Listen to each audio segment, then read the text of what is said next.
This is the time set for sentencing in this case. The defendant previously entered a plea of guilty to 4 counts of first-degree murder and 1 count of felony burglary.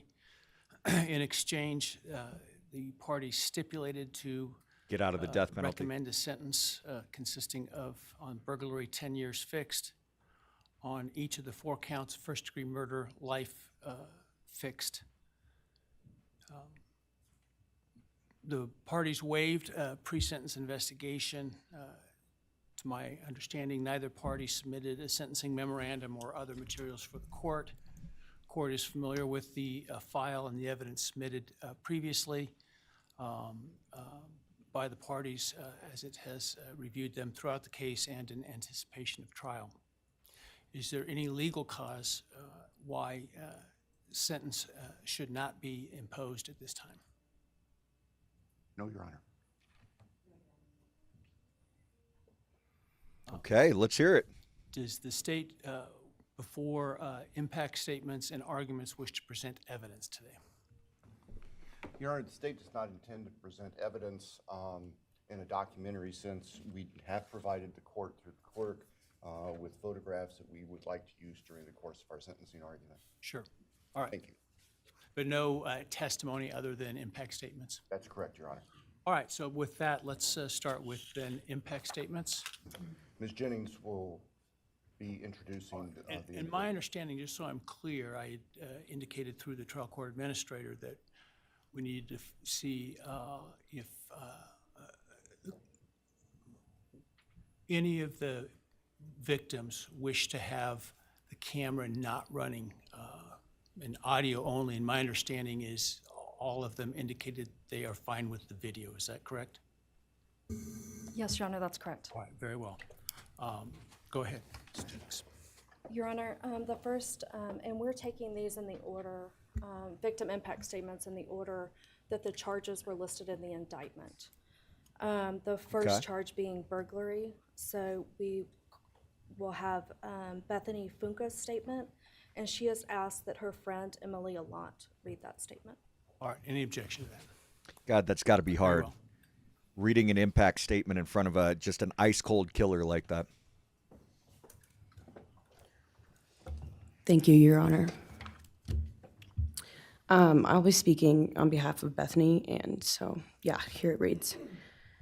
My name is Bethany Funk, and I was roommates with Maddie, Kaylee, Xana, and Ethan. I not only lost some of my best friends, but I also lost a sister. Never in a million years would I have thought that something like this would have happened to my closest friends.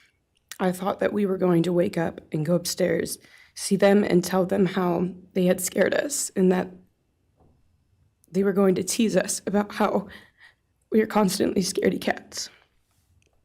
I make jokes about it as we would go to Taco Bell like always. But sadly, that is not what happened and what turned out to be my worst nightmare. When I first woke up that morning, I had no idea what happened. I woke up around 7 with a terrible toothache, so I called my dad, who is a dentist, and he asked what I should do. He is stone cold for sure. He told me to take Advil, so I did, and I went back to sleep. I was still out of it and still didn't know what happened. If I had known, I of course would have called 911 right away. I still carry so much regret and guilt for not knowing what had happened and not calling right away, even though I understand it wouldn't have changed anything, not even if the paramedics had been right outside the door.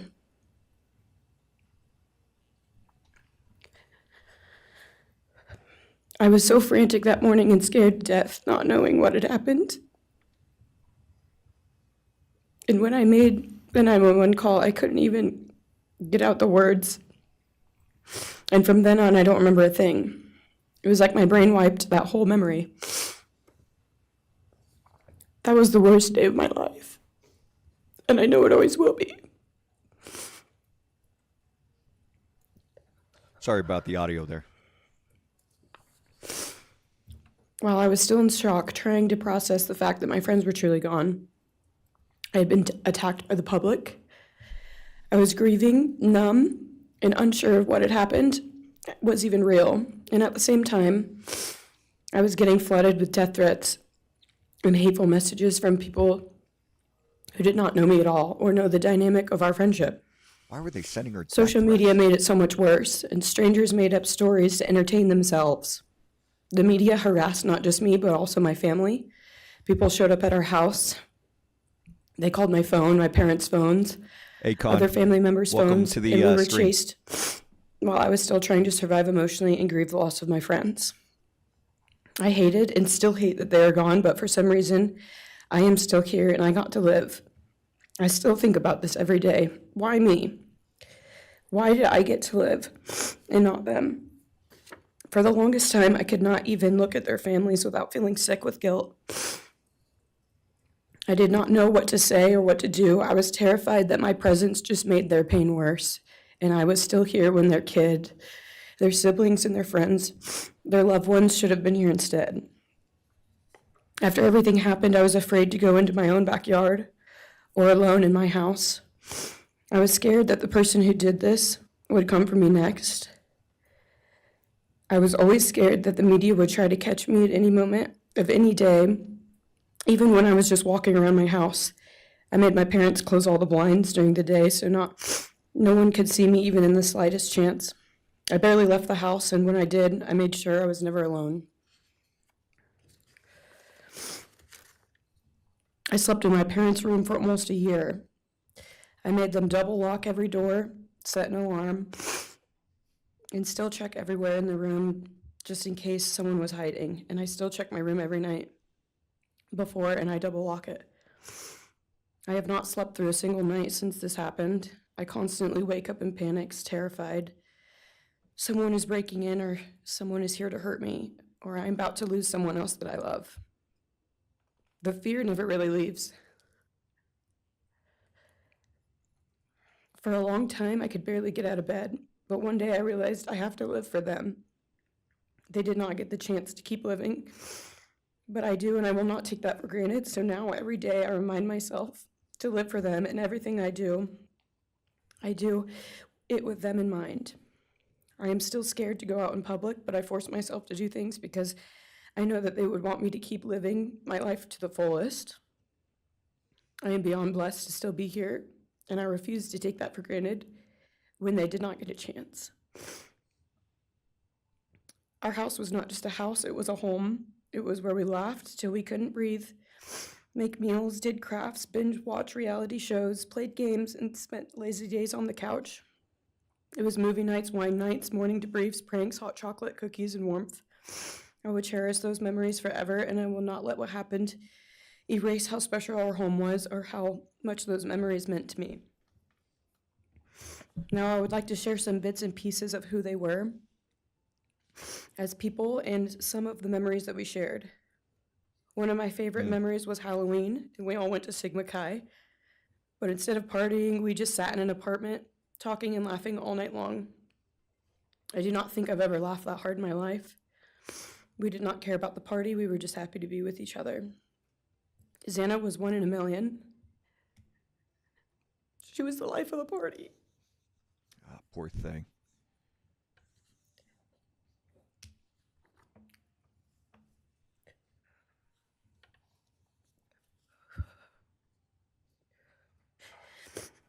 But she was also the kindest and funniest person I knew. Everyone loved her because she made everyone feel so loved. She was just someone you always wanted to be around, no matter the circumstance. One of my favorite days with Xana was when she laid on the couch, when we laid on the couch together all day watching movies and snacking. Or when she, Maddie, and I would go and get margaritas, chips, and salsa. She would also light up a room with her presence alone. Kaylee had the most beautiful, radiant smile, and she was so kind, but also one of the funniest people I've ever known. She loved playing little pranks, and she always had us laughing so hard that we could not breathe. She was so full of energy and life. I really believe that she could have ruled the world if she wanted to, and she would have been America's sweetheart. Ethan was the sweetest, most genuine guy. He was always smiling and always making other people smile too. Ethan was the kind of person you wanted around. He was so kind and easy to talk to, and just so fun. And the way he cared for Xana was truly something to admire. And really was proof that storybook love and true romances really do exist. It was not only obvious to me, but everyone that was around Ethan and Xana that they were absolute soulmates. Maddie was not only one of my best friends, but she was the older sister I would have always wanted. There was no one I looked up to or admired more than Maddie. She was truly a ray of sunshine, and everyone was drawn to her. She was so kind, loving, funny, fun, and passionate. She had the sweetest soul and wanted nothing but the best for everyone, and to love and show love to everyone. She took me under her wing and always made me feel so safe and included, and above all, loved and valued. She never failed to make me laugh or put a smile on my face. Still to this day, I am beyond grateful that she chose me to be her sorority little, and I thank God every day that I not only got to know her, but had her as one of my best friends. Honestly, I cannot pinpoint one favorite memory with Maddie because I have so many, and this would be a very long read if I did. But if some little memories with her that I cherish is when the two of us made a nice dinner and split some wine, or when we would binge watch Jersey Shore or Summer House. When we came up with a whole dance routine on Halloween and danced and sang all night, like no one was watching. All the late night walks home from going out, and just little shopping trips and so much more. I am beyond blessed that I had the chance to know each and every one of them. They changed my life in ways I would have never put into words. I hope that they are remembered for who they are, not what happened to them, because who they are were so beautiful, and they deserve to be remembered in the highest way. My heart breaks every time I go to text one of them or how badly I wish I could see and hang out with them. And then I remember I cannot. I will never be able to again. But I still talk to them in my prayers every single night, and I always will. I wish more than anything I could hug them one last time. And I wish I could tell them how much I love them. And even though I cannot, I still tell them every night. I will keep living for them as long as I am lucky enough to still be here. And they were all truly one of a kind, and they will be in our hearts forever and always. Dude, that takes some strength to stand up in front of this killer like that. Look at his lawyer. He's stone cold. Bethany, my But boy, his lawyer just seems almost disgusted at this poor girl that's reading that victim impact statement. How do you defend someone like this that's killed all those people? I just don't know. Some accommodations for Ms. Mortensen, and that she be allowed to sit in my seat. Sure.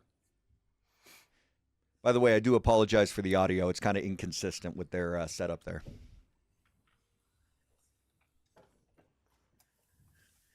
But you guys see what I'm saying about his lawyer up there. Holy crap, man. She just looks absolutely just doesn't even care. Just like him.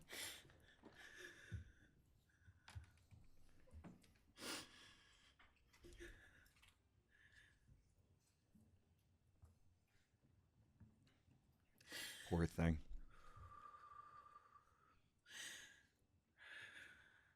I mean, just imagine she's sitting there and she knows that this person killed her friends and he's staring right at her and she has to be vulnerable in a situation like that. Wow. Thank you, Your Honor. Okay, here we go. I'm going to turn it up a little. What happened that night changed everything. Because of him, four beautiful, genuine, compassionate people were taken from this world for no reason.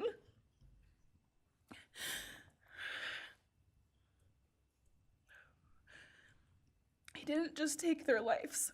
He took the light they carried it into every room. He took away how they made everyone feel safe, loved, and full of joy. He took away the ability for me to tell them that I love them and that I'm so proud of them. He took away who they were becoming and the futures they were going to have. He took away birthdays, graduations, celebrations, and all the memories that we were supposed to make. All of it is gone. And all the people who loved them are just left to carry that weight forever.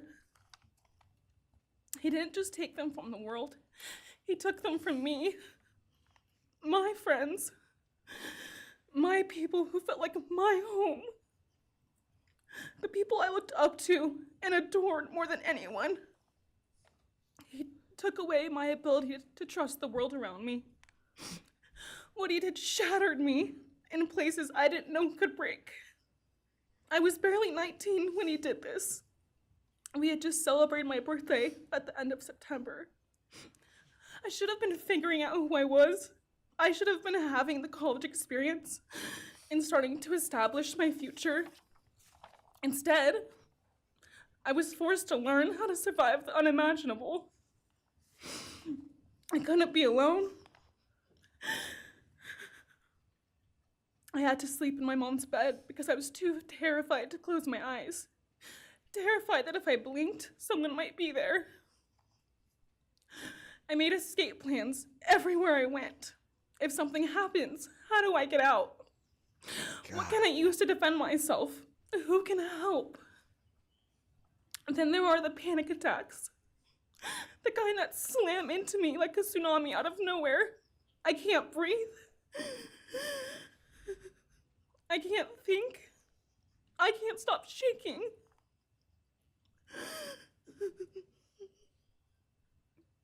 All I can do is scream because the emotional pain and the grief is too much to handle.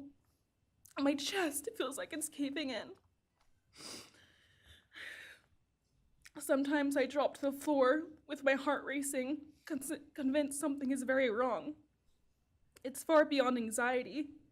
It's my body reliving everything over and over again. My nervous system never got the message that it is over, and it won't let me forget what he did to them. People call me strong. They say I'm a survivor, but they don't see what my new reality looks like. They don't see the panic attacks, the hypervigilance, the exhaustion, the way I scan every room I enter, the way I flinch at sudden sounds. They don't know how heavy it is to carry so much pain and still be expected to keep going, and that's because of him. He stole parts of me I may never get back. He took the version of me who didn't constantly ask, what if it happens again? What if next time I don't survive?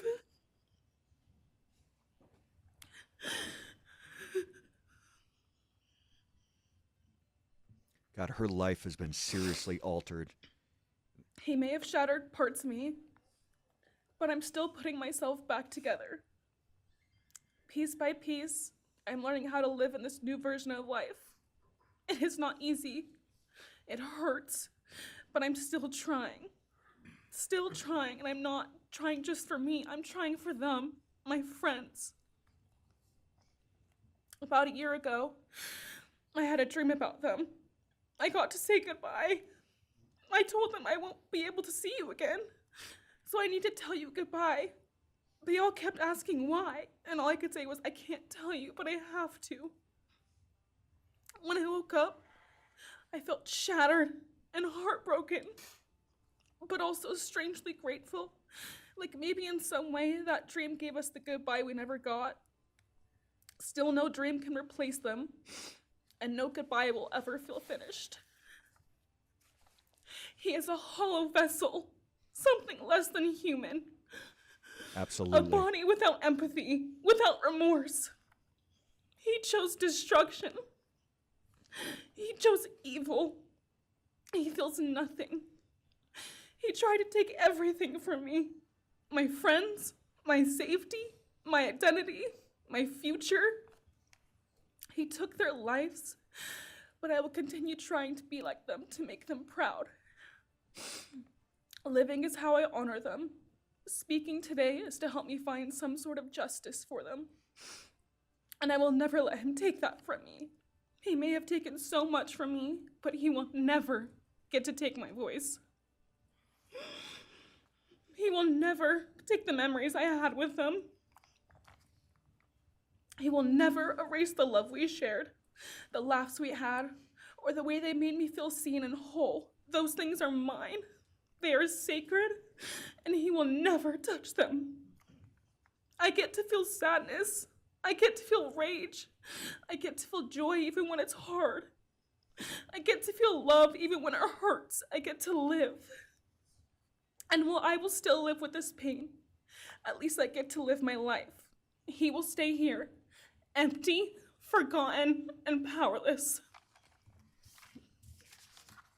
Man, John, thank you so much for the your strength that courage. she had. Appreciate it.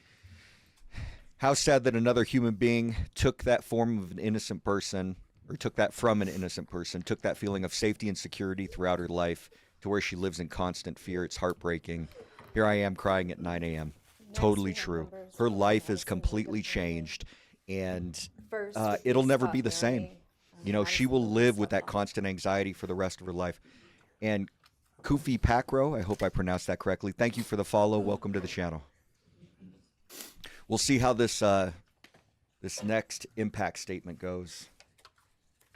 But you're right, man. This is so sad. And again, just looking at him and looking at his mannerisms, he could care less. My No name is Scott empathy. Laramie. I'm Maddie Mogan's stepfather and the husband of Maddie's mother, Karen Laramie. I will read this victim impact statement on behalf of Karen and myself. Maddie was our gift of life, our purpose, and our hope. Maddie quickly became Karen's joy, identity, and purpose in life. I joined Maddie's life when she was 2.5 years old. The experience transformed me into a life of joy, love, and family. Maddie was bright, beautiful, kind, empathic. She listened carefully to others and was observant, seeing and caring about the hearts and the minds of all she encountered. She loved music and music festivals. She had a wonderful sense of humor. She excelled in school.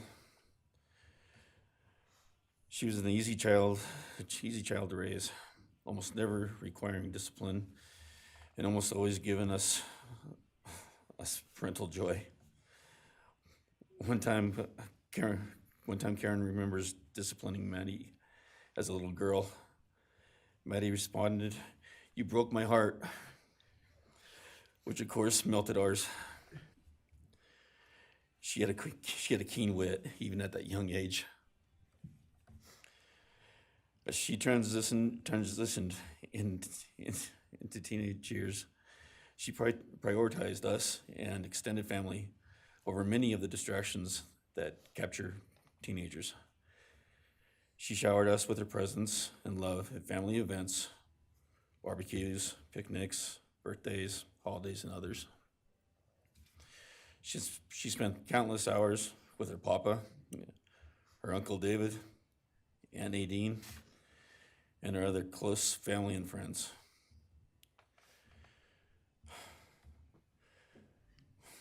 This world was a better place with her in it.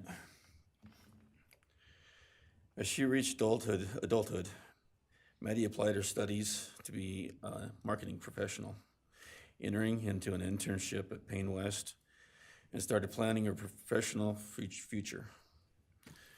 As with all things, she involved Karen and myself in the joy of her journey. As she transitioned into womanhood, Karen and I continued to be astounded at this wonderful and accomplished person we had created. All parents dream of their children accomplishing more than them. We realized this dream, all we had not become, she was becoming. Karen and I are ordinary people, but we lived extraordinary lives because we had Maddie.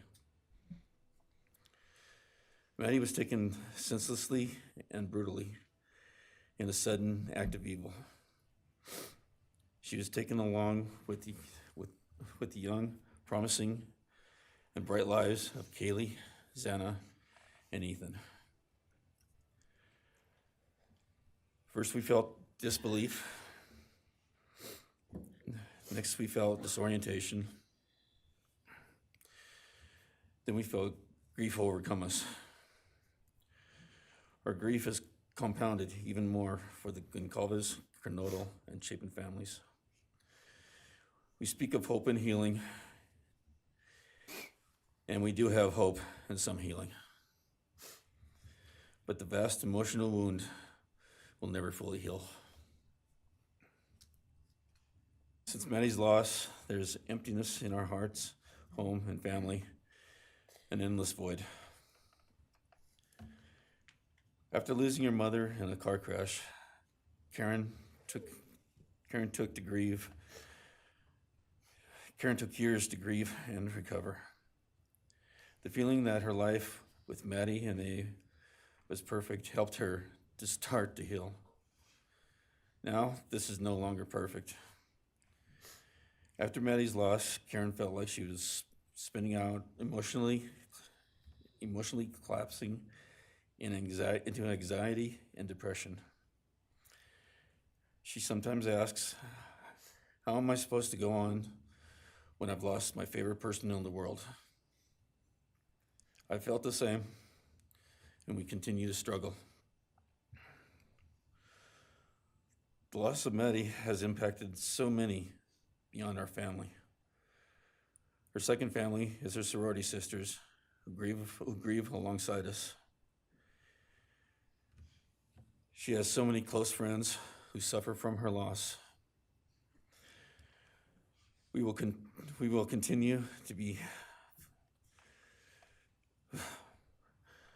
her loss will continue to be felt by the Vandal community, including Vandal Solutions on campus, where she volunteered her time for others.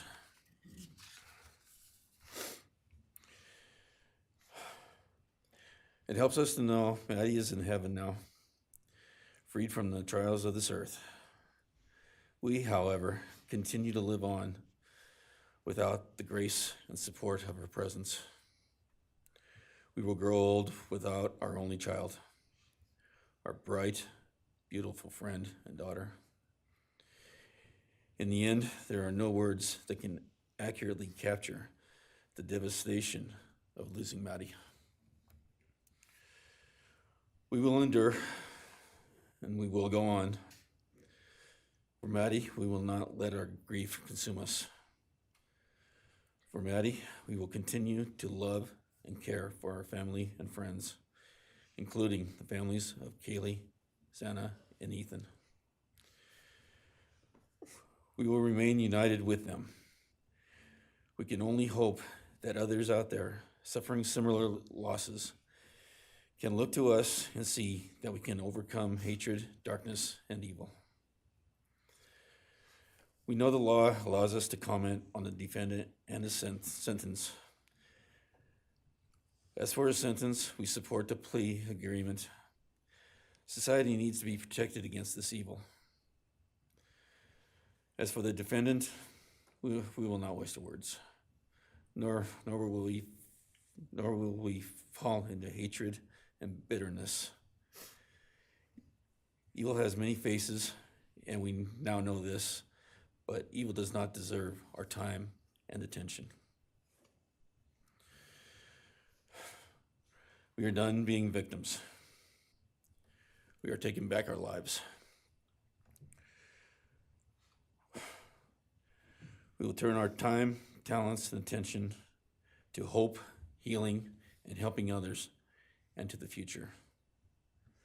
We invite all those who have suffered with us on this to join us in our journey. We can make this world a better place. We can move on from tragedy. Adversity will visit us, evil will visit us, but we will overcome. We can and will endure. Karen and I express our gratitude to Your Honor and to the prosecution team for allowing us the opportunity to make this statement. Thank you. God, I Thank can't you so even much for your imagine courage, and I am as so a sorry for your parent loss. having to give a Thank you, Your Honor. victim's impact statement for your child that was violently murdered like that. I mean, how heartbreaking.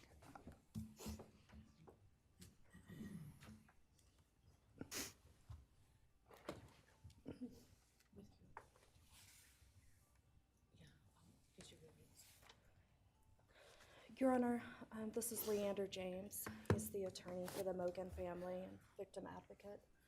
He'll be reading a statement for Karen Laramie. May it please the court, counsel. My name is Leander James. I am the pro bono counsel for Karen and Scott Laramie. Karen has asked me to read this statement into the record. I thank my husband, Scott, for his statement, his courage, and his unending love and support during this dark time. While words are inadequate to capture the impact of this horrific crime on our family, he expressed it as best anyone could. For Maddie's sake, I will add my supplement statement that incorporates additional impact in the context of my extended family. I am grateful to Maddie's great uncle, Bryan Kohberger, for assisting me with the difficult task of putting our pain into words. For me and my extended family, Maddie was our hope and our light. Her beauty, both outside and in, shone its light upon everyone with whom she came in contact. Her beauty, she carried that hope and light into the future for our entire family. We have memories of our Maddie and grief and pain at her being taken from our presence. Any one of us would have given our own light to have been outshone by hers. We now look to our Creator to know that her light continues where we look to see her in His presence. Those who commit evil for their own twisted gains and purposes truly defile the efforts and sacrifices of mothers, fathers, families, teachers, clergy, public servants, service members, and all those who commit themselves to the greater good, freedoms, and the future light of our nation. Condemnation falls heavily upon those who squandered the lives of our future hopes and dreams. Some may offer forgiveness for what the defendant has done. However, we cannot at this time, or perhaps ever, nor will we ask for mercy for what he has done. His acts are too heinous. The agony and grief he has caused, too great. But we will waste no further words or thoughts on him. For Maddie's sake, we will move on. We will do our best to carry Maddie's light into this world and make it a better place. I thank the court and the prosecution for allowing me the opportunity to make my statement, and I thank all those who have and will support my family and the families of Kaylee, Xana, and Ethan. Thank you. Thank you. Thank you, Mrs. Laramie. God, Appreciate what it. a horrible human being. I applaud all these people for not, or trying not to hold that hate in their heart, but yeah, I don't know. And what a coward too. Killing these Next is kids, Ben Mogan, the father of Maddie Mogan. and then he has to essentially take the plea deal because he's Actually, too Your afraid Honor, to him, it'll be to Kim get Cheatham, the death by the firing grandmother squad. of Maddie What a Mogan. coward.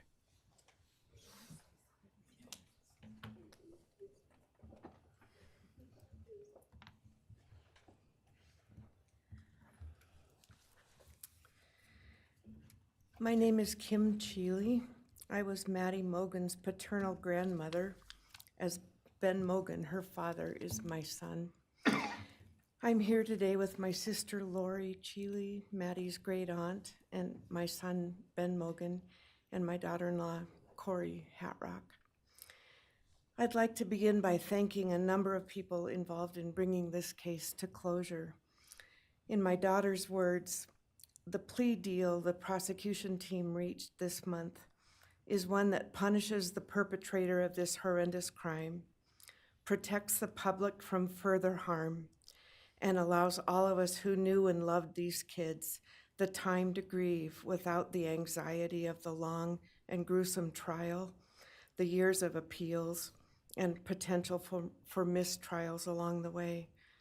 My family and I are so grateful to Bill Thompson and his prosecution team for their dedication and painstaking work that forced the perpetrator to admit his guilt. We want to thank the Idaho State Police, the Moscow Police Department, the FBI, and Judge Hippler. We'd also like to thank the University of Idaho officials who have treated the families of the victims with such dignity and kindness, and who have honored the 4 victims beautifully. Maddie was my first grandchild, so when she was born, all her grandparents had the distinct pleasure of deciding what we'd like to be called. I chose Nana, pretty original. But when Maddie was about a year and a half old, her papa, Ben's dad, and I were planning to visit the new little family in Oregon. Maddie didn't have an extensive vocabulary at the time, but for some unknown reason, she called bananas ba-deedle-deedles. When Karen and Ben told her Nana was coming to visit, she figured, I say deedle-deedle for that word. So I became Deedle-Deedle, shortened to Deedle when she was about 6 or 7, and I was Deedle all her life. I don't think her stepdad, Scotty, ever knew my given name was Kim.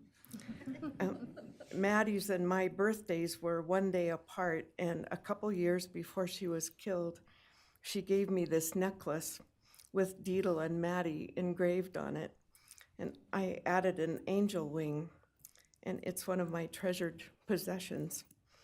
I also got an angel wing tattoo, never thought I'd see the day, but along with many members of our family, replicating the one that Maddie and her sorority sisters had. I wanted mine where I could see and touch it often. From preschool through grade school, I stopped teaching piano lessons early on Wednesdays and picked Maddie up for bubble baths, brownies, and books. It was our special time together, and she went home those nights in her jammies with a pan of warm brownies for her family. Although Karen and Scotty raised Maddie and did such a lovely job of parenting, we Mogans were lucky to have her for holidays and many other family gatherings. We'll always have our treasured memories of Maddie growing up in our big, extended, cooperative family, and I thank Karen and Scotty Laramie for being so generous and open and sharing Maddie with her Mogan side of the family. When the 4 kids were murdered, the foundation fell out of our world. Initially, the fear was truly debilitating. The first 6 weeks were excruciating. Despite the vigils, memorials, candlelight gatherings of students, friends, family, community members.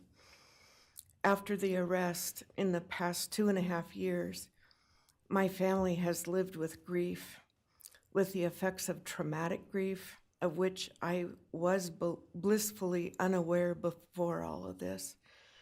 I now have a stack of books on grief. I've attended grief classes at hospice. I've tried EMDR, a technique that helps replace disturbing visions with something more comforting. My son Ben, his 2 sisters, Maddie's aunts, and I have all experienced depression and anxiety and sleep disturbance, requiring medical intervention at times. We've all sought counseling off and on. The struggle with media attention was extremely difficult, especially for Ben. No one should live through the violent murder of one's child. Some days it's beyond me how the parents of these kids are still upright. I'm thankful for the strong families and communities that are supporting the survivors. At the time, I could think of only two blessings surrounding the horrific murders. One was that Ben was living with my partner Tom and me at the time, and that we could support each other emotionally through it all. Sadly, Tom died a year ago of a rare brain cancer, and he won't be here to see justice served. He was our family's rock, and we all miss him every day. A second blessing is that my mother died of COVID several months before the kids were killed, and she didn't have to live through the horror. It was difficult to identify blessings. So we've all lost our dear child and a future with her. I ache for the loss of the dreams that she and her true love, Jake, held. And my heart goes out to Karen and Scotty and your side of Maddie's family. You've had more than your share of loss. My heart aches for the kids' roommates and the families of the other victims, and also the family of the perpetrator.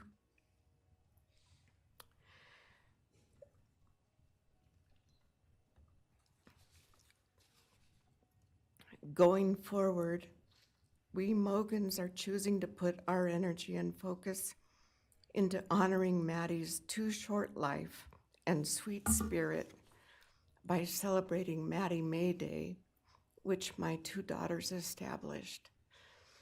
On May 25th each year, Maddie's birthday, we encourage folks to do random acts of kindness in Maddie's name. In my daughter Katie's words, may we all protect our peace in whatever way possible, unite in community, and focus on joy.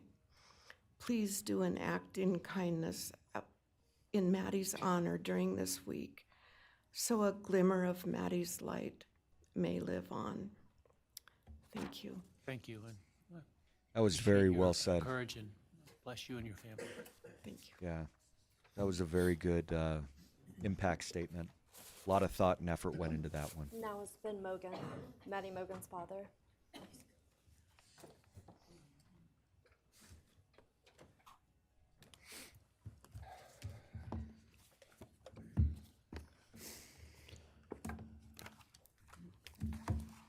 I'm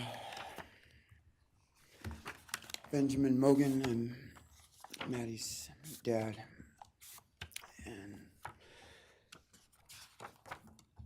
And first I just want to say thanks to all the people that helped bring this all to a close. I know it's not the resolution that everyone, wanted, but I think that that everyone worked so hard, and we really appreciate all their efforts. It was such a hard thing to go through for everybody.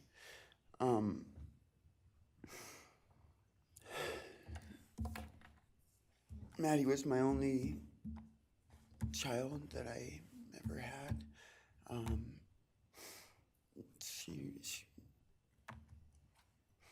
She's the only great thing I ever really did, and the only thing I was really ever proud of. And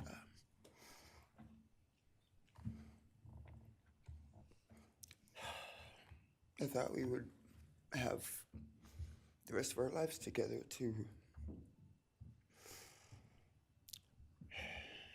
be together and to know each other, and I took for granted the times, she was in college, and I thought, oh, well, we'll have the rest of our lives to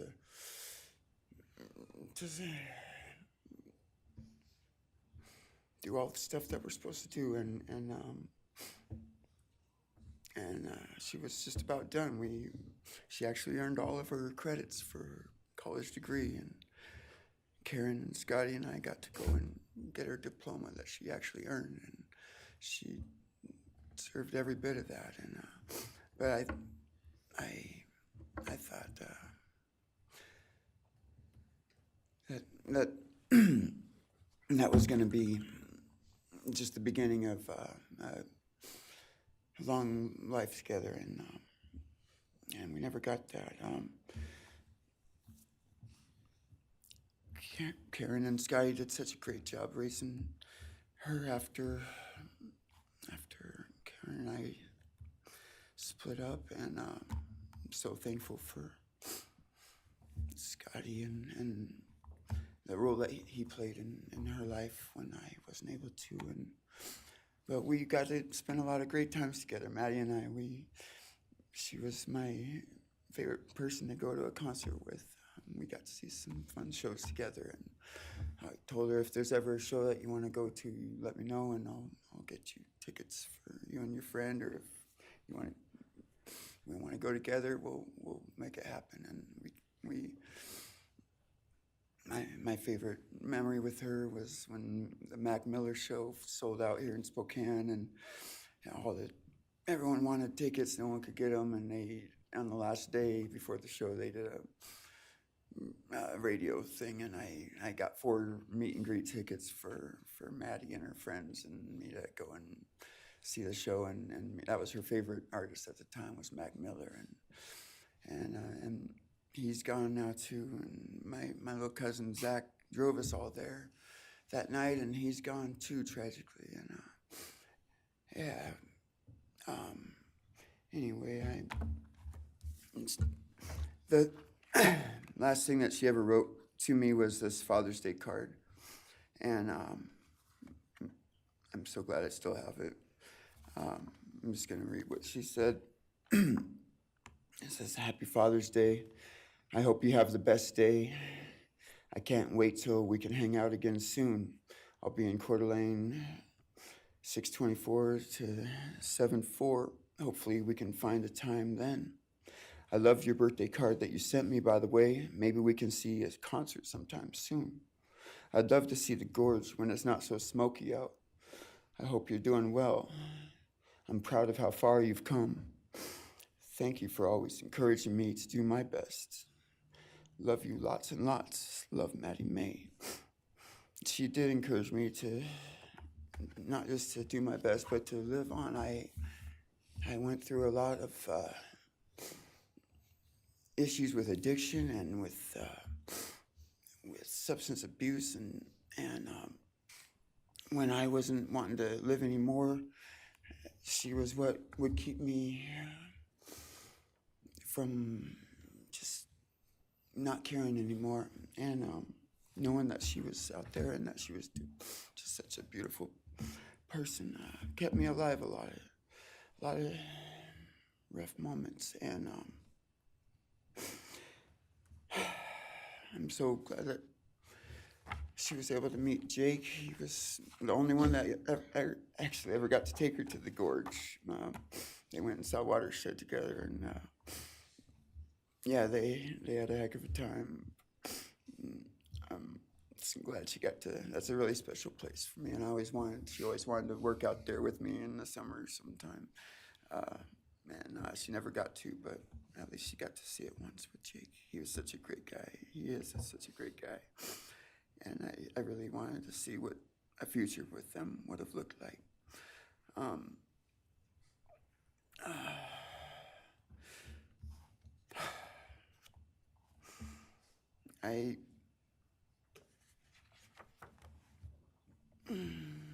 never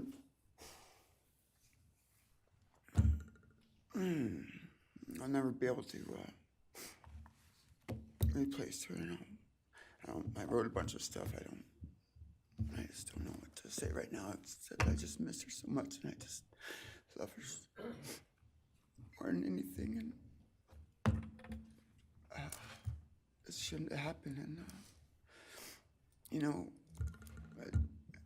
a death sentence is one thing. You know when it's going to happen, and it's going to be all gentle and stuff. But life without parole, with a building full of people that all just want you to not be around anymore, winking at every morning not knowing if that's the day they're gonna pull your card. I mean, it's not a very nice sentence either, so, you know, I don't know. I just love you, Maddie, and I wish you were still here. Thank you so much. Man, I can only imagine what that guy is thinking. God, that almost brought a tear to my eye. Speaking from the heart, and you can tell he's a dad. He's Your been Honor, through some next hard would be times, and members he from the was Kaylee Gonzalez trying to make up for family. some First would lost be time with her his daughter, father, it Steve seemed like, Gonzalez. and trying to do what he could. And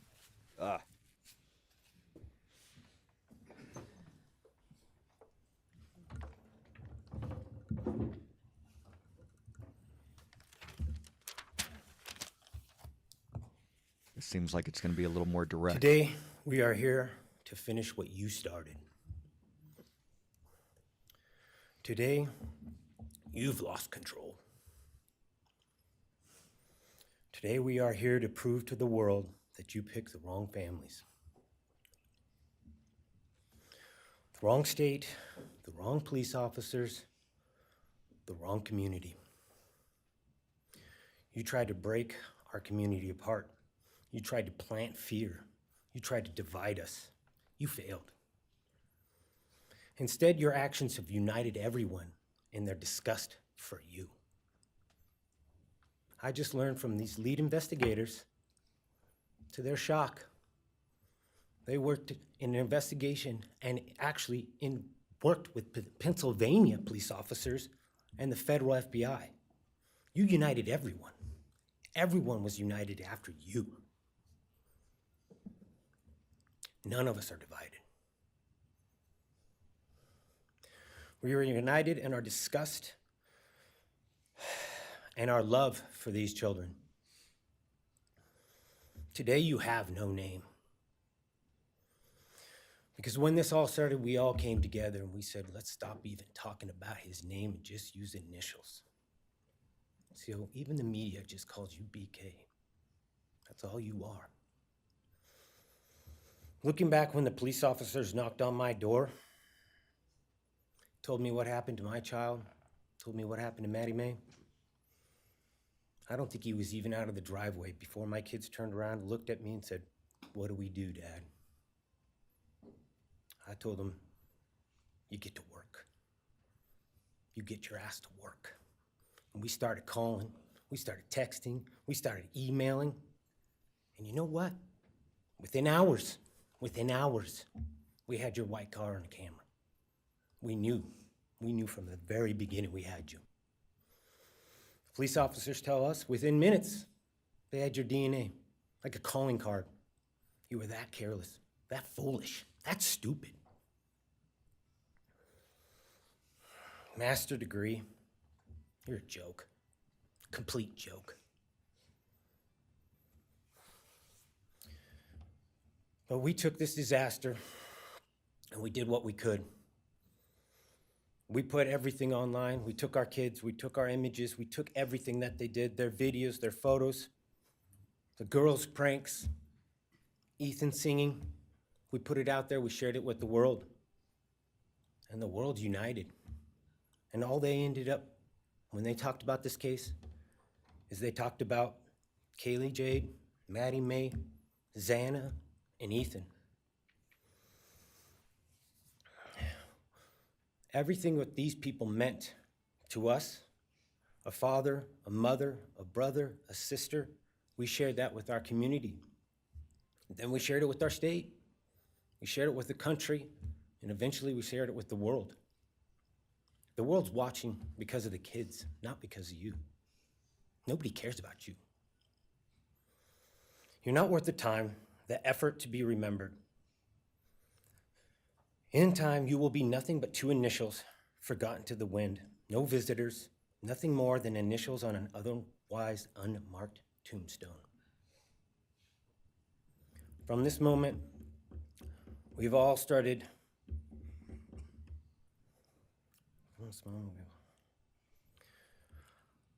From this moment, we will forget you. We want to all leave in closing. One last thing. You picked the wrong family, and we're laughing at you on your trip to pen. I will be today or tomorrow. I'll close with God bless all the men and women that worked on this case and all the hard work that you guys did.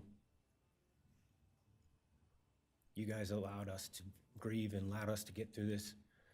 The amount of work that you guys put together and the way that you guys put it together was beautiful. There was hard times to be expected, but thank you all. God bless. Thank you. Man, scathing, as it should be. I Your like all next these is Stephen family Gonzalez, members that are Katie's saying they're brother. moving on and they're doing their best with their life, but I got to tell you, that needed to happen. Someone needed to step up and tell him what a piece of garbage he really is. Olivia Gonzalez, Kaylee's sister. And that guy didn't pull any punches. Hello, I'd like to start by thanking the court for allowing me the time and opportunity to speak today. My name is Olivia, and I'm the big sister of Kaylee Gonzalez, and I was blessed to love Madison Mogan as a sister too. I'm not here today to speak in grief, I'm here to speak in truth. Because the truth is, my sister Kaylee and her best friend Maddie were not yours to take. They were not yours to study, to stalk, or to silence.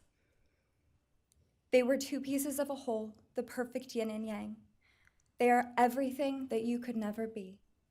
Loved, accepted, vibrant, accomplished, brave, and powerful.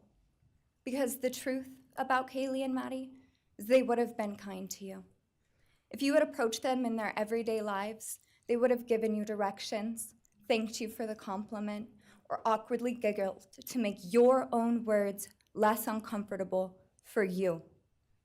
In a world that rejected you, they would have shown mercy. Because the truth is, I'm angry. Every day I'm angry. I'm left shouting at the inside of my own head everything I wish I could say to you. The truth about me is when I heard the news, I didn't cry. I listened for them. I promised them I would, that I would fight for them, that I would show up no matter what it cost me. I swore I'd never let them feel alone. Because you see, I've always been their heavyweight. I've always been the one to fight the battles they didn't feel ready to fight themselves. All it ever took was a call, and they knew I would handle it for them, no matter the time, no matter the cost. They could wave their white flag because they knew I would never back down, not for them, and not even death could change that. Somewhere along the line, I started to think about what I would say to them if I was given just one last chance. If I could gather enough heartbreak or love or sacrifice or whatever it took to get just one message across, what would I say? Throughout this entire process, I've written my feelings down at every moment, my wishes, my love, my denial, my anger. And as one final act of love, I'd planned to read these thoughts, even jarring and discombobulating and not even making sense. Because for me, that was true love. As bare and as naked as it could be, not laced in pretty words or dressed for the occasion, but written through bleary eyes at 2 a.m. with clenched fists, angry at this reality. My true final act of love was to continue on without them, for them. That dream to read aloud my love to them, to bring meaning through pain, was the latest blow in realizing you don't deserve it. And Kaylee and Maddie don't need it. Kaylee and Maddie have always known my love, and they would never ask me to prove it by further victimizing myself to a defendant who has shown no guilt, no remorse, no apprehension. They would say to me, "Why would you give the satisfaction of showing vulnerability now? You promised you would never back down." And for that clarity, I'm thankful. I won't stand here and give you what you want. I won't offer you tears. I won't offer you trembling. Disappointments like you thrive on pain, on fear, and on the illusion of power. And I won't feed your beast. Instead, I will call you what you are: sociopath, psychopath, murderer. I will ask the questions that reverberate violently in my own head, so loudly that I can't think straight most any day. Some of these might be familiar, so sit up straight when I talk to you. How was your life right before you murdered my sisters? Did you prepare for the crime before leaving your apartment? Please detail what you were thinking and feeling at this time. Why did you choose my sisters? Before making your move, did you approach my sisters? Detail what you were thinking and feeling. Before leaving their home, is there anything else you did?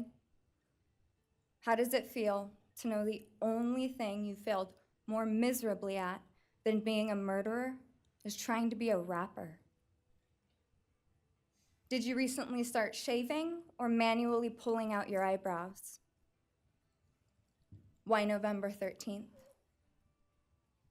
Did you truly think your Amazon purchase was untraceable because you used a gift card?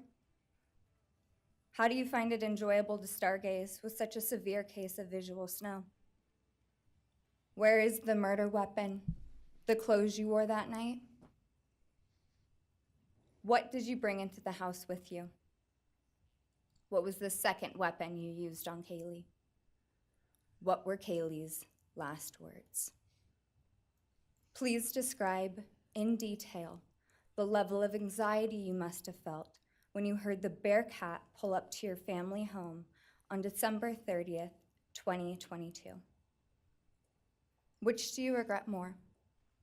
Returning to the crime scene 5 hours later, or never, ever going back to Moscow, not even once, after stalking them there for months? If you were really smart, do you think you'd be here right now? What's it like needing this much attention just to feel real? You're terrified of being ordinary, aren't you? Do you feel anything at all? Or are you exactly what you always feared? Nothing. If you're so powerful, then why are you still hiding, defendant? You see, I'm here today as me. But who are you? Let's try to take off your mask and see. You didn't create devastation. You revealed it in yourself. And that darkness you carry, that emptiness, you'll sit with it long after this is over. That is your sentence. And it was written on the wall long before you ever pled guilty. You didn't win. You just exposed yourself as the coward you are. You're a delusional, pathetic, hypochondriac loser who thought you were so much smarter than everybody else.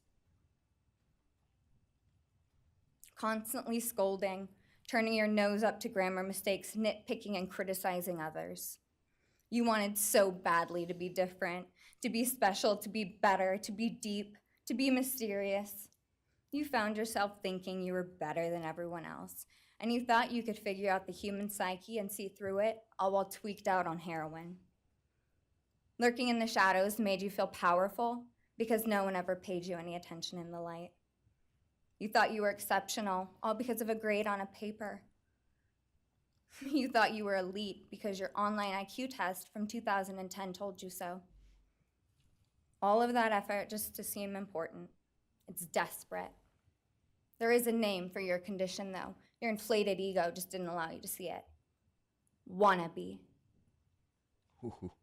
You act like no one could ever understand your mind, but the truth is you're basic.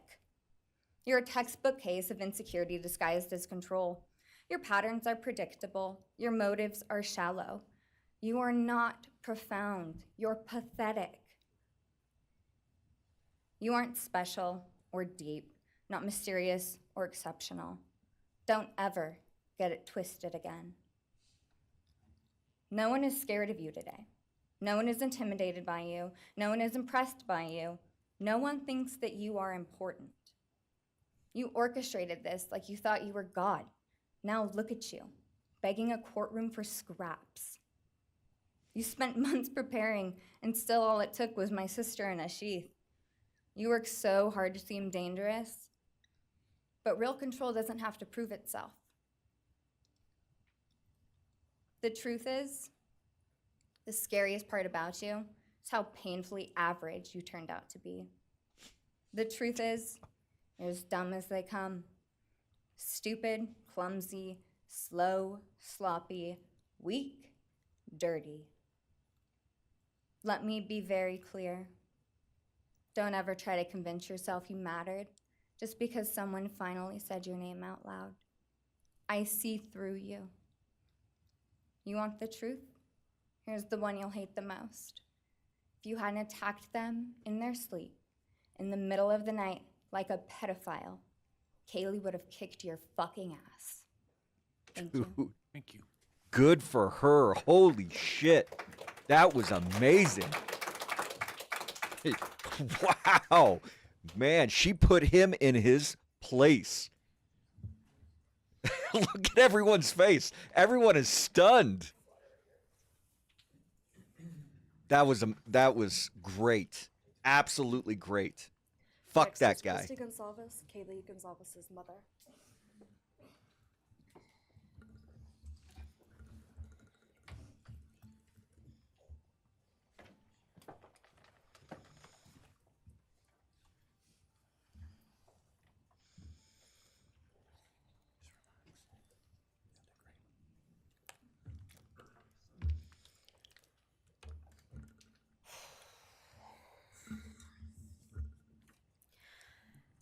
Thank you, Your Honor. I never imagined having to speak to someone so devoid of humanity. For a long time, I didn't think I'd find the words low enough to meet you where you are. But now I realize this isn't about you.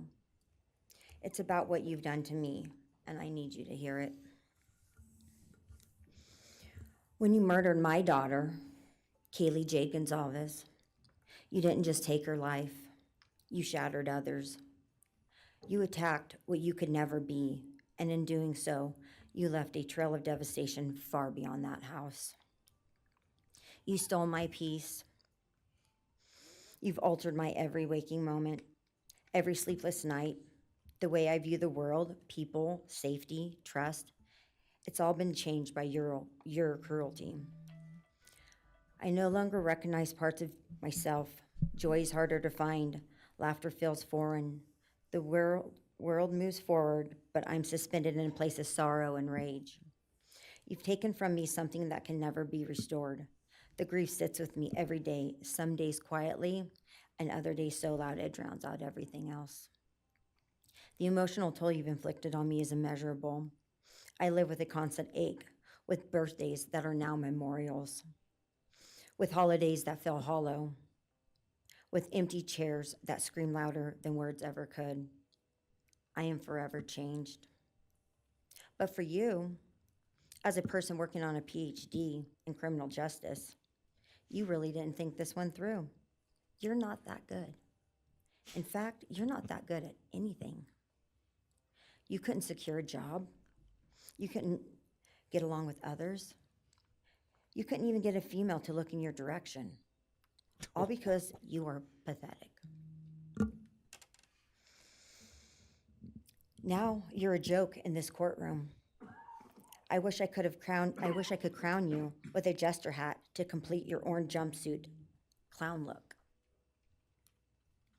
A dead killer doesn't kill again. So while I'm disappointed the firing squad won't get to take their shots at you, I'm confident that the men in prison will have their way with you in more ways than one. You will finally get what you wanted, physical touch. Just probably not how you were expecting it. See, you haven't beat the system. You've simply entered a new one, where the rules are cruel and the consequences will never end.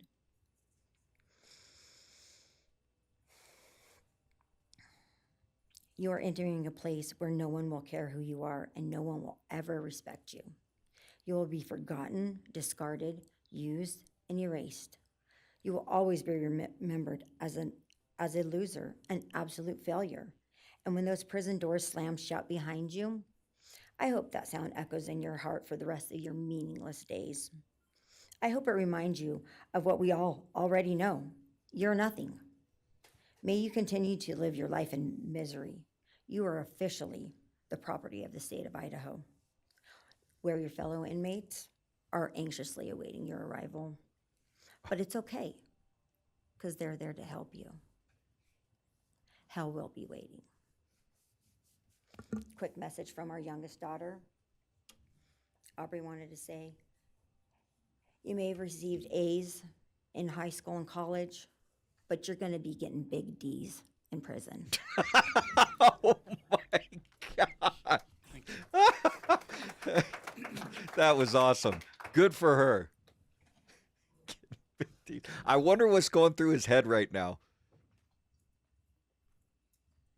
Do we have? Because more if he from is that Gonzalez skilled family, in or you- criminology, Yes, he knows what's waiting next for will him be over there. Shannon Gray, the Gonzalez family attorney. He'll be reading statements from Kaylee Gonzalez's grandmothers. Wow. Shannon Gray, the attorney for the Gonzalez family. I actually have 3 statements, one from her aunt and 2 from her grandparents. This is from her aunt, Tammy Butts. You, in the cloak of darkness, made a decision to turn our whole family's world upside down forever. You, in the cloak of darkness, took our Kaylee J. Gonzalez away from us all without hesitation. Never have you shown any remorse or regret. We just get creepy, non-expressive stares as you have your team of women defend you. Kaylee was a strong, kind, fun-loving, caring person, and she will greatly be missed by all her family and friends for the rest of our lives. She had goals in life that you took from her and us. We lose on watching her enjoying her life, working hard and building the future she wanted. She was ready to start that after college life. You, in the cloak of darkness, took it all away. You left us without her future wedding, her future children that she would have added to our family. No more talking to her on the phone, going for a coffee, celebrating holidays, it's all gone. You, in the cloak of darkness, gave each and every one of Kaylee's family members their own lifetime sentence.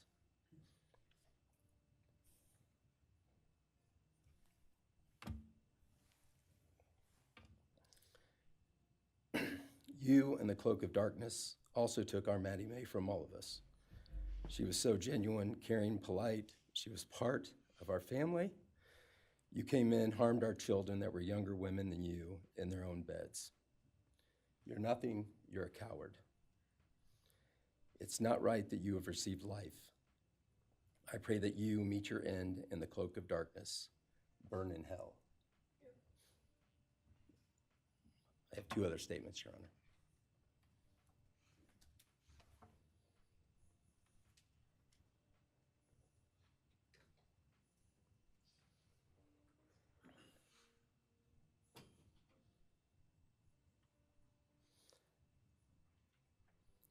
This is Linda Lucan's statement. This is Kaylee's grandmother. I really don't know how to address something so inhumane, but I will try.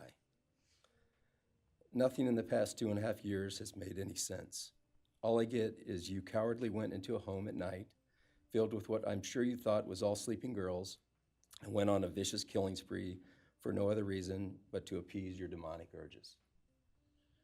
You took my granddaughter Kaylee from us, plus 3 other beautiful lives. You took my granddaughter Kaylee, beautiful, sweet-souled, doll-faced Kaylee, who was getting ready to start her amazing life, who had such a bright future, who was loved by so many, who you were so envious of. She had a life you could never have. You are so beyond human. You're definitely a demon from hell. I truly wish your punishment would be the same death you inflicted on our kids. But I think you will meet some new friends in prison who will be there just to help you. Thumbs up.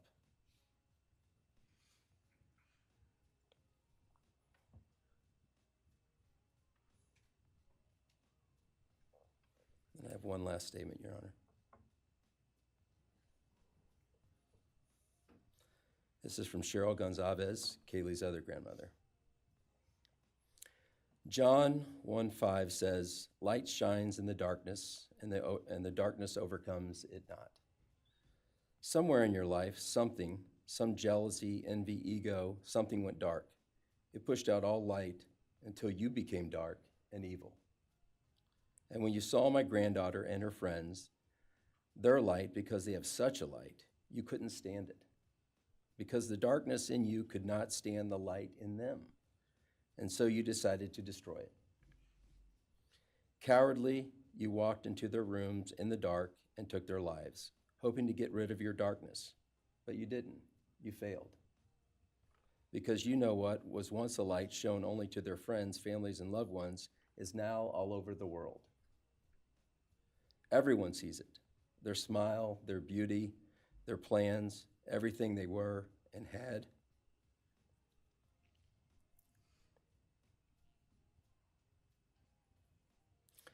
And you think you put a close to it, even that, but you didn't. Because they still exist. They are still light. They are still beautiful. You can never take that away.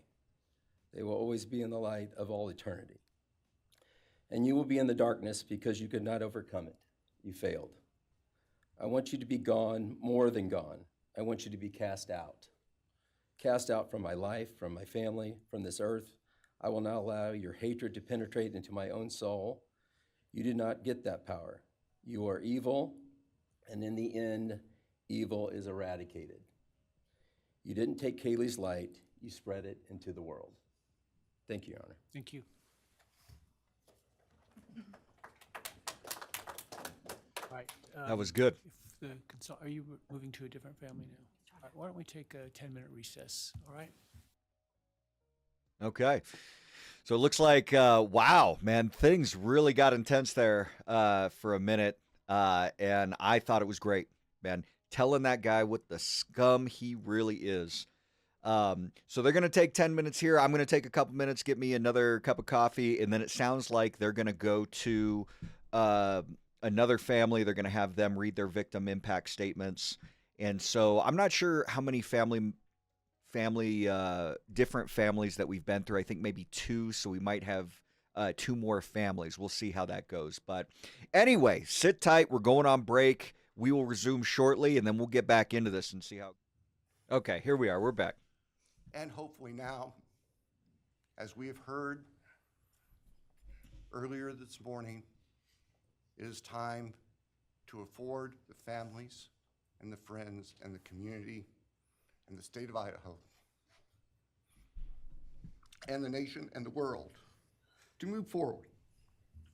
We can't undo, and we can never undo, the horror of what occurred on the early morning hours of November 13th, 2022 at 1122 King Street in Moscow, Idaho. For a long time, the presiding district judge in Latah County was John Stegner, who eventually became a member and a justice of the Idaho Supreme Court. And Justice Stegner often observed. I really hope we didn't miss anything in this. I don't know what the issue was with the browser. Maybe it just needed to be refreshed. Obviously, it went back on. But I really want to hear if they're going to have him talk like Trump suggested, because I want to hear why. Absolutely. That should be a stipulation to getting that life sentence as opposed to getting the death sentence. Today to do that. From today forward, our memories should be focused on these innocent victims whose lives were taken, on their families, on their friends, on the community. The court has heard discussion, talk today, reminiscences today about a special family that our victims shared, not just their natural, legal, and biological families, not just their university family within their sororities, for example.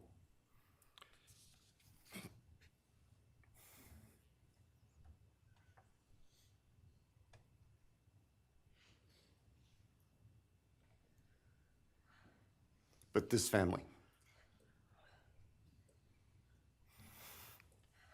This is the picture taken on November 12th, 2022, That's right before their of the special family of 1122 King Road.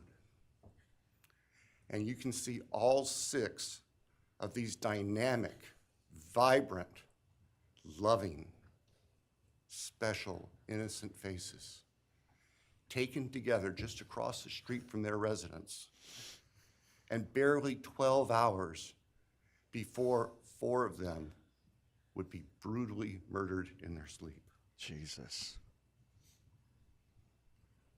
They've been described consistently as being bright, caring, vivacious, with futures we can only imagine now. But they were, and they remain, a special family that I think we should all recognize and appreciate. So it's time to move forward. There have been a number of statements directed specifically at the defendant today. I have one last thought. After Your Honor imposes judgment and sentences the defendant to spend the rest of his life in prison, in other words, sentence the defendant to die in prison, he's going to stand up in the belly chains and the leg irons that he's wearing today, and he's going to be escorted into the custody of the Idaho Department of Correction. And the door will close behind him forever. That is the closure that we seek, that all of these people, these loving friends and family deserve, so that we can move forward. Thank you, Your Honor. Thank you.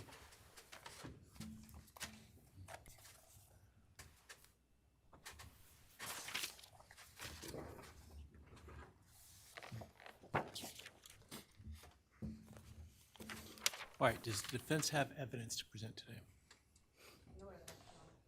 All right.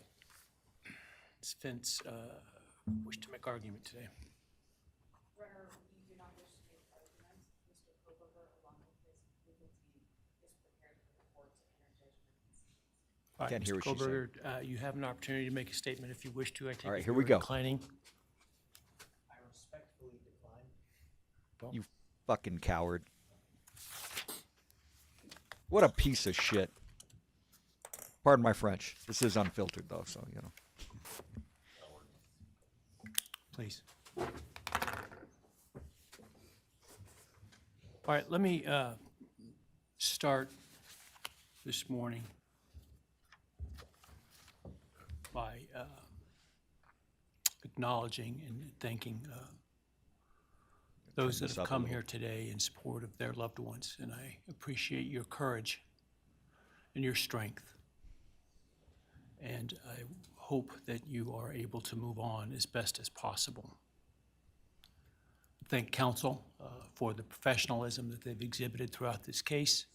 It has been my great honor to preside in this case and to help bring, to the extent possible, some resolution and hopefully justice to this case.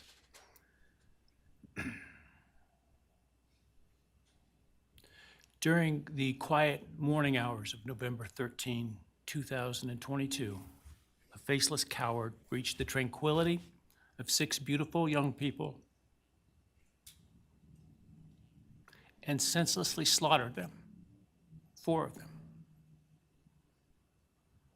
Who committed this unspeakable evil was unknown for several weeks, but due to the killer's incompetence and outstanding police work by numerous local, state, and federal law enforcement agencies, the person that slithered through that sliding glass door at 1122 King Road now stands before the world and this court unmasked. This unfathomable and senseless act of evil has caused immeasurable pain and loss.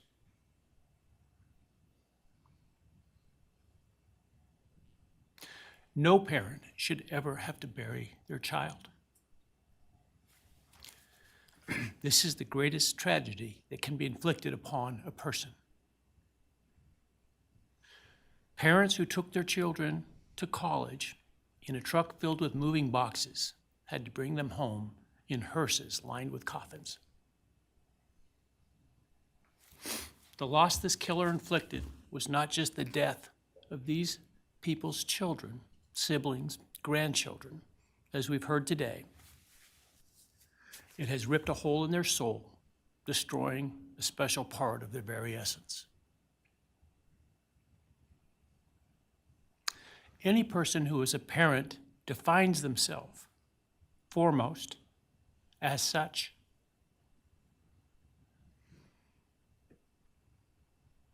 It is their existence and purpose of being. And it has been stolen from these parents.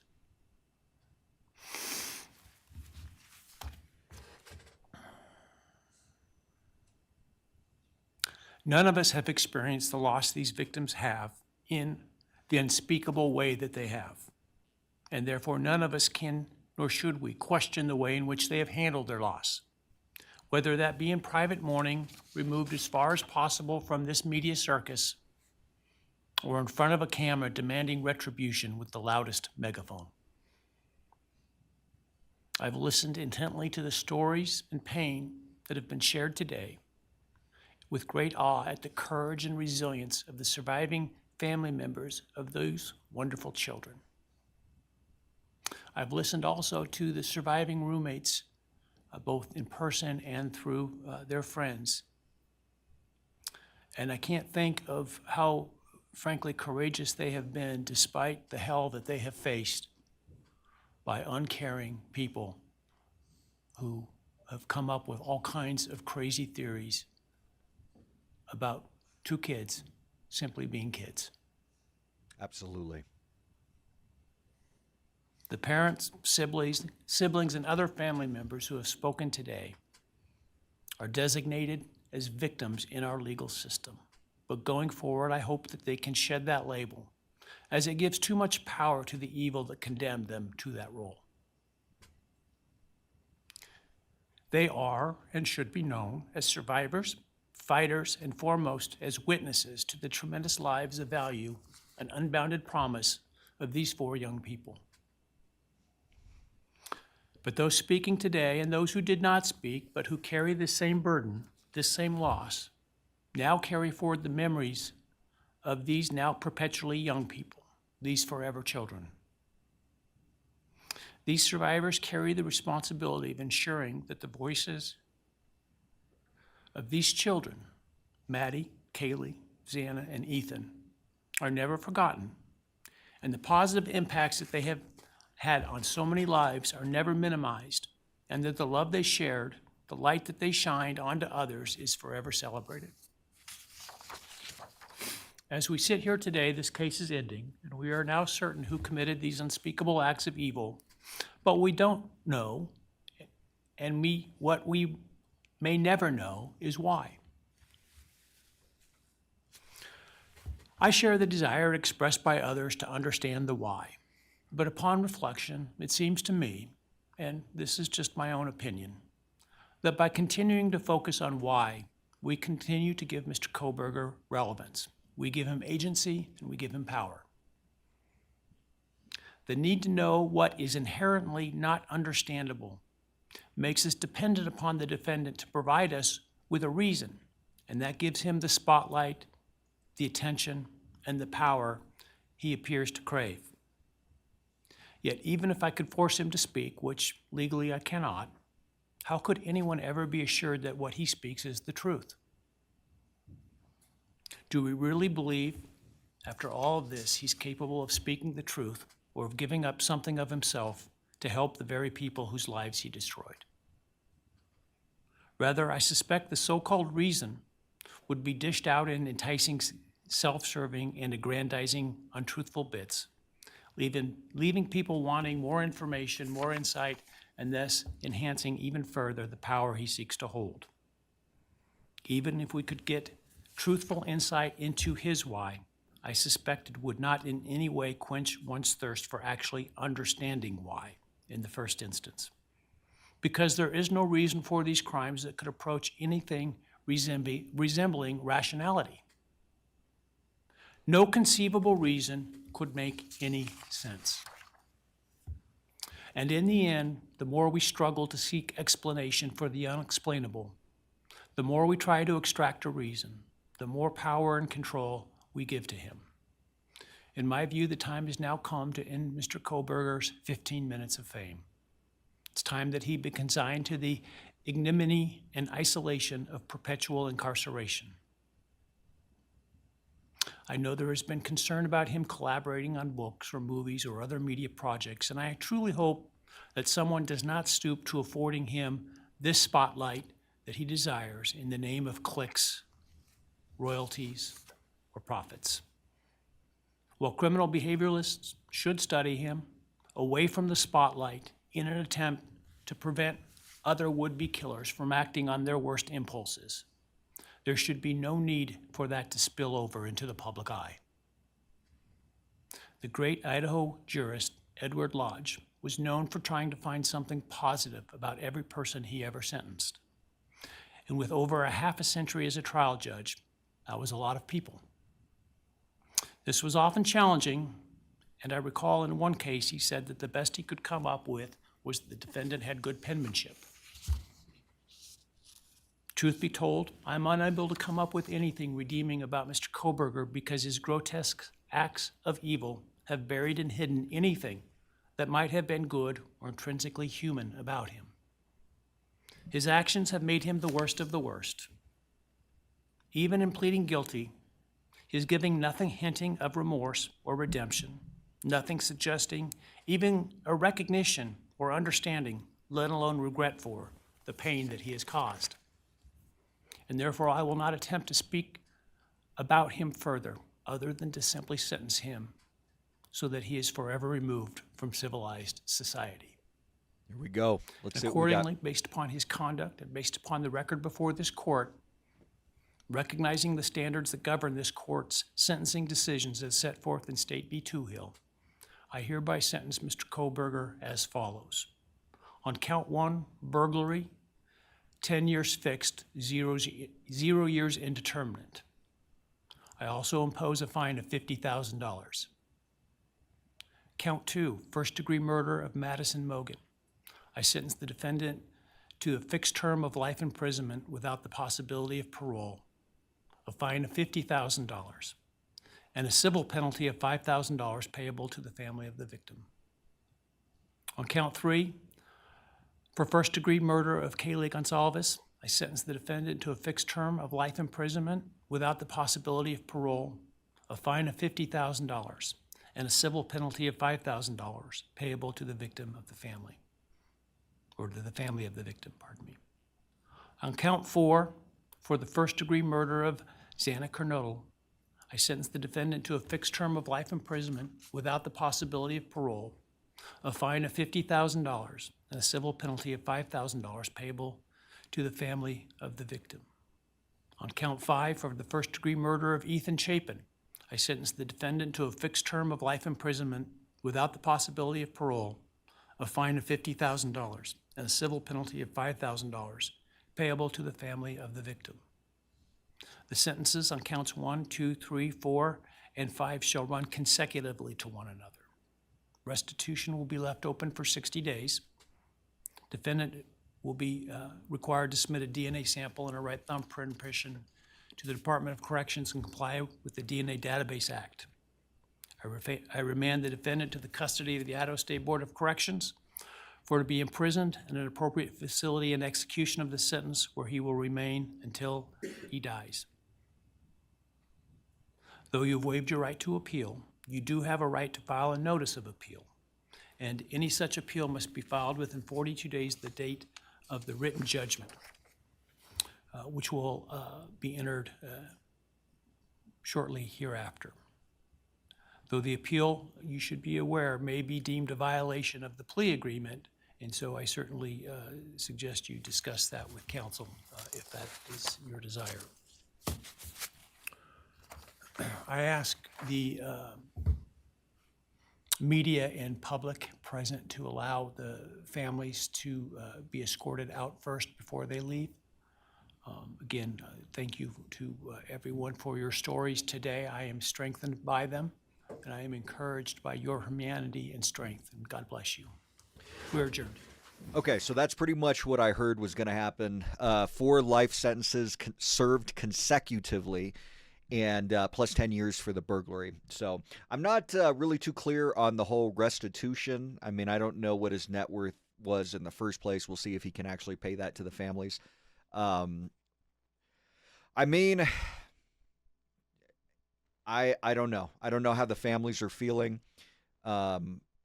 It seems like some of them they're okay because jail or prison is going to be a much worse place than giving him the easy way out. At the same time, we heard family members that said, they would have preferred death.